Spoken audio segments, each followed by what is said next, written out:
Online सट्टेबाजी और money laundering से जुड़े देश के सबसे बड़े मामलों में से प्रवर्तन निदेशालय ने पूर्व भारतीय क्रिकेटर सुरेश रैना और शिखर धवन पर बड़ी कार्रवाई की है। एजेंसी ने दोनों की 11 करोड़ रुपए की संपत्तियां अस्थायी रूप से अटैच कर ली है। इनमें रैना के 6.64 करोड़ की म्यूचुअल फंड निवेश और धवन की 4.5 करोड़ की अचल संपत्ति शामिल है। यह कार्रवाई मनी लॉन्ड्रिंग निरोधक कानून पीएमएलए 2002 के तहत की गई है।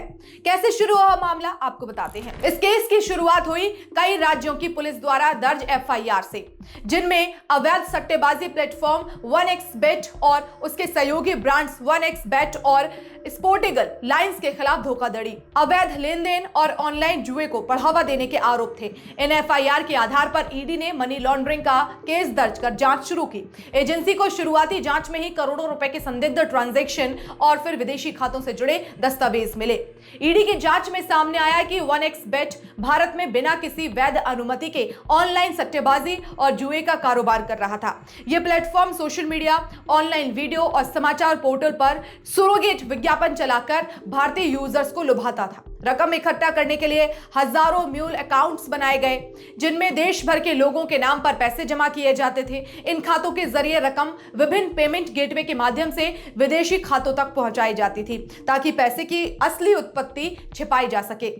रैना और धवन आखिर शिकंजे में कैसे आए, आइए जानते हैं। ईडी की जांच में पता चला कि दोनों खिलाड़ियों ने विदेशी कंपनियों के साथ एंडोर्समेंट डील की थी, जो सीधे या फिर परोक्ष रूप से 1xBet और उसकी सहयोगी कंपनियों से जुड़ी थी।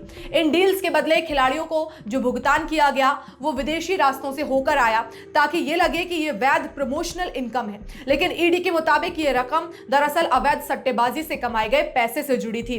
इससे यह साबित हुआ कि खिलाड़ियों ने ऐसे प्रमोशन में भाग लिया जो मनी लॉन्ड्रिंग के दायरे में आते थे।